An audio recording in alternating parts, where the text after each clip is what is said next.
Club in Dundee because I get around to all the awesome places on Tuesday. Oh yeah, my career's on fire.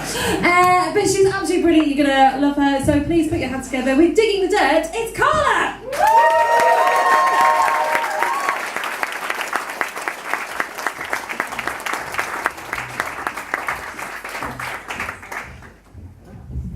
Perfect height.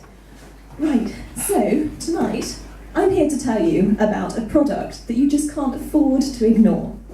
It will simply revolutionise the way you live.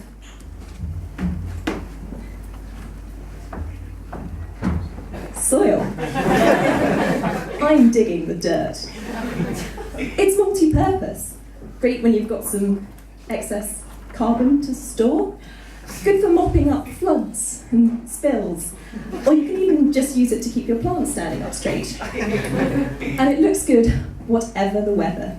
It's a must-have accessory for all gardeners, soil scientists and farmers alike. Wear it on your shoes, trouser hems, or if you're feeling brave, or maybe even just a little clumsy, you can try it all over. And it comes in this season's most sumptuous shades.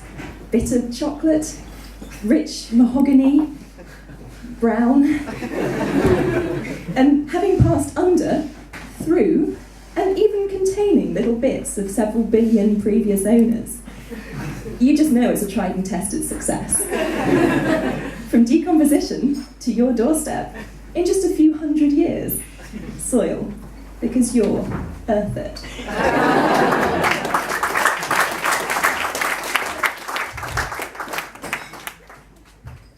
So, my expert pitch there may have convinced you otherwise, but soils are not an easy sell.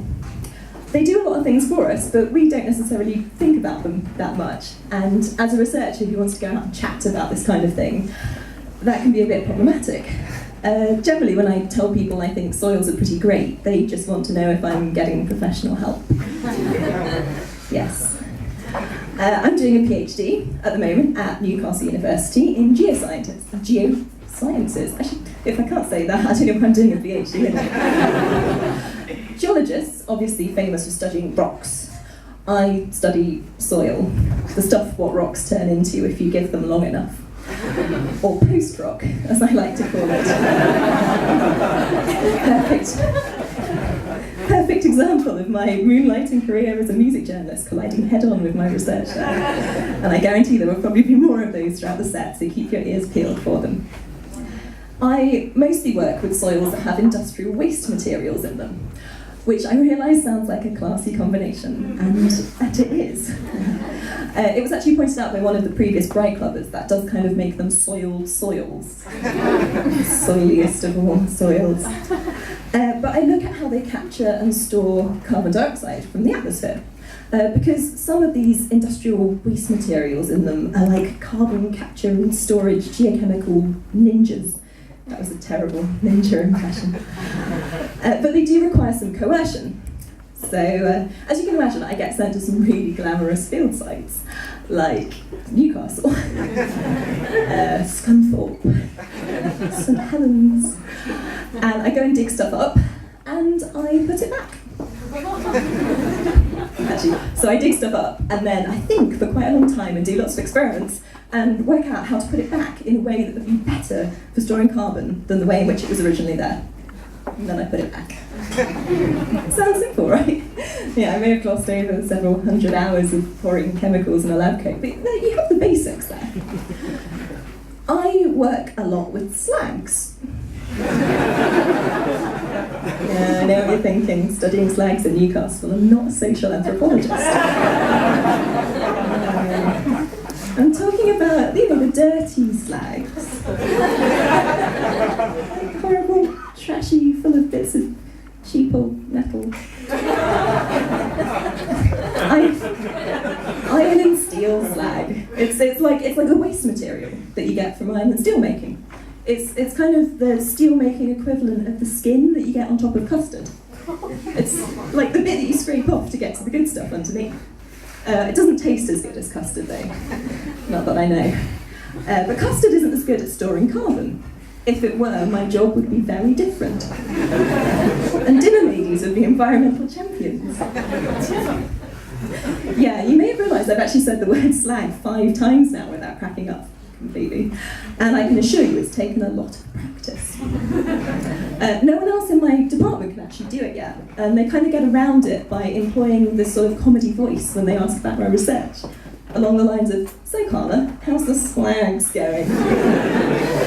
And there may be a complete menace to the IT department because whenever they send me field data and photos, they give it titles like "pictures of slags." So that's fun. Working with something kind of so linguistically hilarious can actually be a bit of a pain when you go and give talks in other countries though. Slag. Hilarious double meaning in the UK, thankfully. Not in Canada, it would seem. I'm so used to people giggling during talks that I'm kind of there, and it's like waiting for a punchline that never quite comes. You guys will be getting used to that.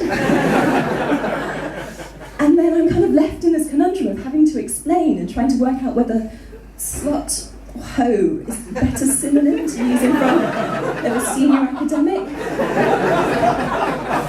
You can't really win with that one, can you? Senior academics, an area where I feel young researchers and teenage girls have a lot to discuss. It's a very rare circumstance. You're just confronted by this amazing person in your field, and I'm immediately transported back to my kind of boy band, boyzone days. Although I don't think Ronan Keating would ever have been quite so scathing about my experimental methodologies. I like to call them science crushes, but I realise that sounds like something you might drink after a hot day in the lab. But I've been quite lucky over the last few years. I've met quite a lot of my science crushes, and I still have to fight this urge to and give them a hug and ask if my friend can take our photo. You don't do that after conference talks, apparently. Conference talks, top tip for you all from conference talks. If you ever have to give a presentation, and there's a word in it that you're not quite sure how to say it every way you possibly can. Just take a tip from the academics. Kind of disappoint nobody, but sort of annoy everybody.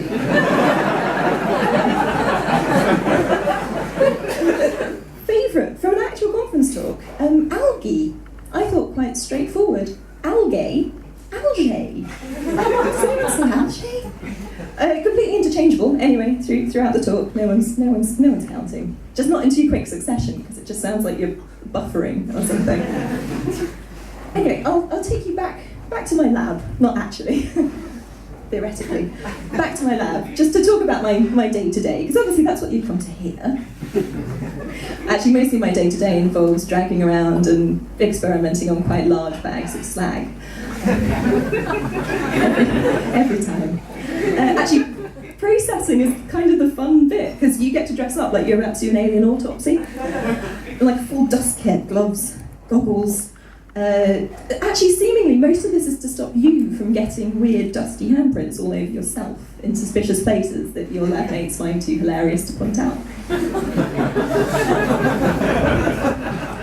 But you know that once you've got all this kit on, and it comes with like a full respirator, stormtrooper-style dust mask thingy as well, kind of kitted in all this, and that's the precise moment we bring in all of the undergraduates to see what they've let themselves in for, with looks of fear etched upon their faces. I don't think it's a shock marketing tactic, but I am starting to wonder. Anyway, I think that probably brings me nicely back to my first point. Maybe we're not that good at selling ourselves in geology. We maybe just need a good brand manager. To be honest, we've probably got a few hundred years of brilliant but quite eccentric behaviour to contend with on this front. It's kind of evidenced even in really small things, like stuff that we use day to day, the names we give things. So some quite innocuous machines, the one I used to crush up my rock samples, made to sound torturous by being given the name the Jaw Crusher. The basement lab in my building simply marked Rocking Bomb Room. Seriously, does anyone know what a rocking bomb is? Other than a great name for a death metal band. Yeah, me either, because I've never gotten up the guts to go in. Anyway, so maybe we do just need some really good PR. But considering I was originally going to call this talk Soil Yourself, I might not be the best person to ask. But yeah, actually, if anyone's got any brilliant ideas, please feel free to come up and tell me in the interval. But until then, for my sake, and probably yours as well, try not to soil yourself.